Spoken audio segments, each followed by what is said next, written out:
Você vai rever agora a história de uma família apaixonada pelo trabalho no campo. O pai está transferindo para a filha o comando da criação de frangos.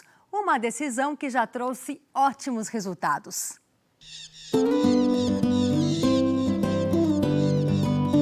Na antiga fazenda de café, a tulha que armazenava os grãos hoje é só um belo cenário.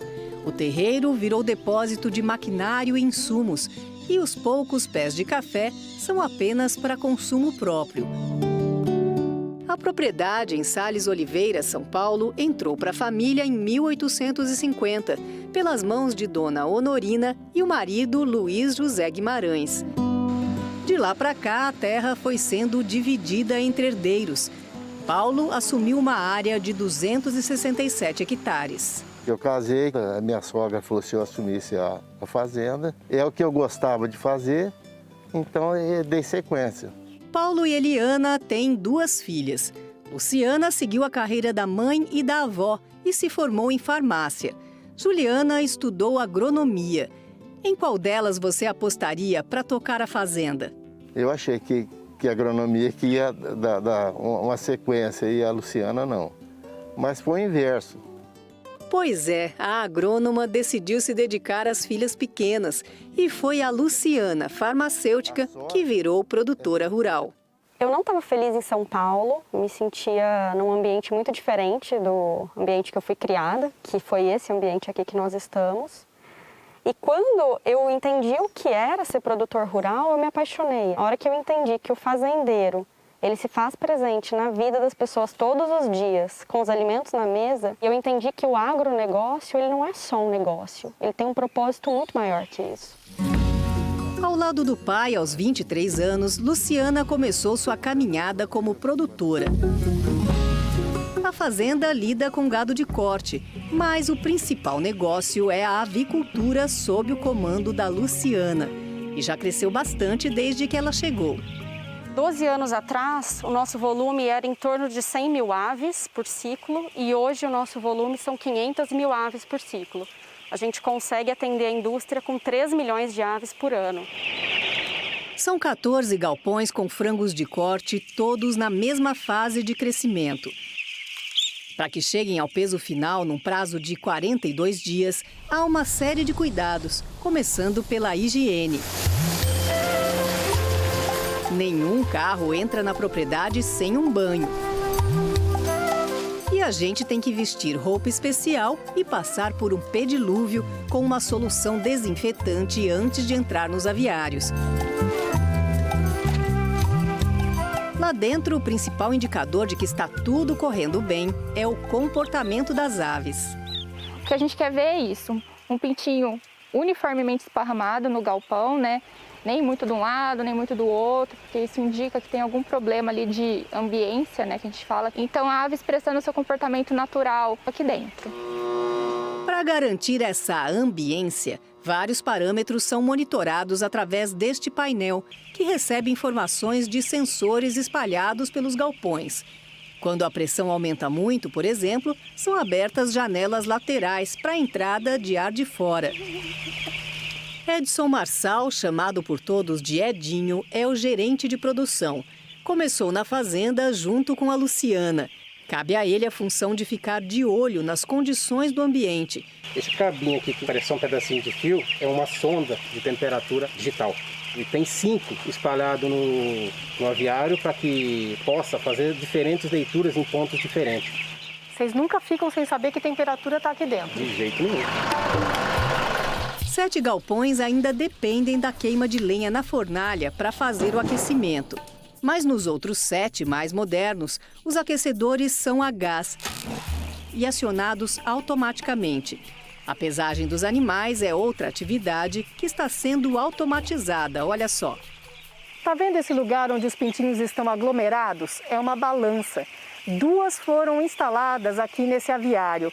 Como são muito curiosos, os bichinhos sobem e descem da balança o dia inteiro. E nesse sobe e desce, o peso deles é registrado e enviado para um sistema de gestão remota.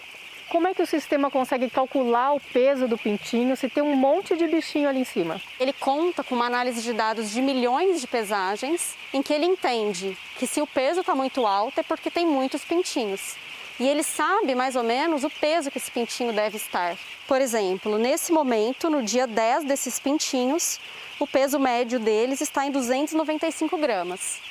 Você acha que isso vai dar um ganho na criação? Eu não tenho dúvida que sim, porque a gente deixa de olhar pelo retrovisor e começa a olhar em tempo real. Mesmo com sensores e tecnologia, o olho dos funcionários continua valendo, para saber se as aves estão comendo direito, por exemplo. A gente faz aqui dentro o teste do papinho. A gente palpa o papinho da ave para ver a consistência do papo. O ideal é uma consistência pastosa. E esse aí como é que tá? Tá bem pastosinho, se você puder pegar. Dá para sentir uns grãozinhos, parece, né? Mas Sim. tá molinho. Mas tá molinho. Então significa que ele comeu e bebeu água na proporção correta. Para ganhar 1 quilo de peso, cada ave consome em média 1,570 kg de ração, número considerado ótimo por especialistas. É a chamada taxa de conversão alimentar. E tá aí o caminhão da empresa integradora trazendo mais ração.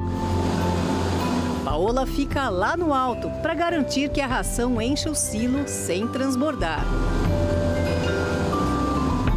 A água vem dessas caixas. Por dia, a criação usa em média 145 mil litros.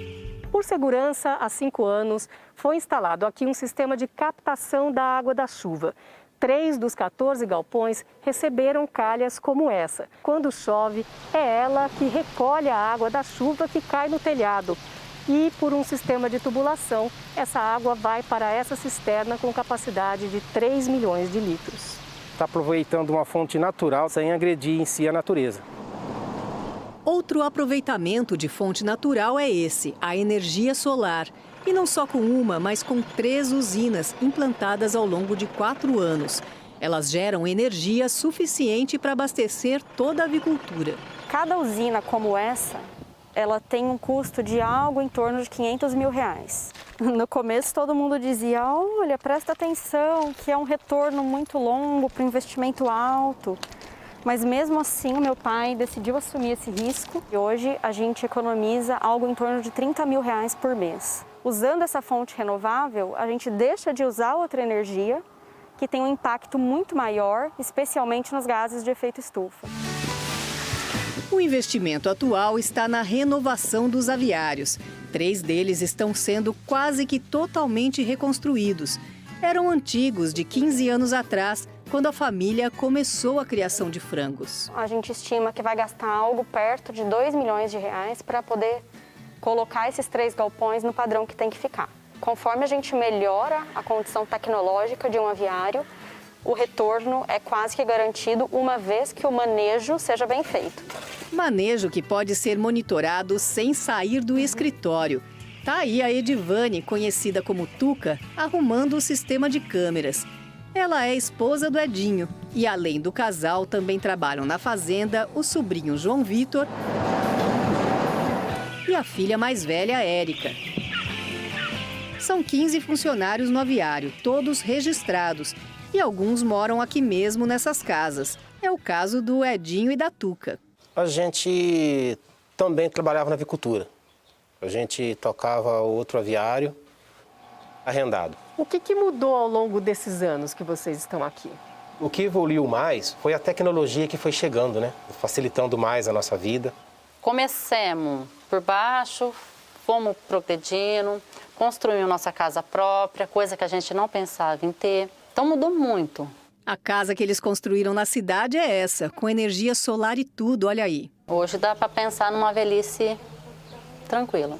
Olhar para o bem-estar dos funcionários faz parte do negócio sustentável, junto com a preocupação com o meio ambiente e com o lucro. Quando a gente falava há uns anos que ia investir em sustentabilidade, a primeira coisa que as pessoas diziam é, olha, a produtividade provavelmente cai. E a gente viu que aqui foi o inverso. Conforme a gente foi incrementando os nossos modelos de sustentabilidade, a nossa produtividade também cresceu. Ela acompanhou esse movimento. Hoje a gente recebe em torno de R$1 de média a cada cabeça que a gente leva para a indústria. Com o sucesso garantido na avicultura, Luciana está em busca de novos produtos. Ao lado de casa, em Batatais, ela e o marido, que é veterinário, montaram um negócio lindo de se ver. São flores comestíveis vendidas para confeitarias e restaurantes de alta gastronomia. A gente começou o negócio aqui pensando em como que a gente, num pequeno espaço do lado da nossa casa, a gente pudesse ter a capacidade de gerar renda para nós e também empregar a gente, que foi algo que a gente queria desde o início, né? O casal também está investindo em microverdes, plantinhas em estágio inicial, usadas como salada ou para acabamento de pratos sofisticados. Aqui nós temos rúcula, aqui o manjericão basílico, girassol. A gente achou que era um conceito que se encaixava muito na inovação do agro e é uma coisa muito agradável de se cultivar. Essa capacidade de inovação rendeu a Luciana o prêmio Mulheres do Agro. Parece que quando desistiu de morar na cidade grande para respirar os ares do campo, ela acertou na decisão. Eu não tenho dúvidas que dá para ter um agro verde muito sustentável e muito produtivo. Quando a gente entende o que isso significa, vira uma cultura. E isso eu aprendi muito com o meu pai, a cultura do não desperdício, a cultura do reaproveitamento. A gente está cuidando da natureza e pensando no pessoal que está vindo atrás da gente, acompanha junto. E olha aí quem está vindo atrás. Antônio, aos 5 anos, já se diz o mais novo produtor do pedaço. Prova de que, como antiga roda d'água, a produção por aqui vai continuar girando.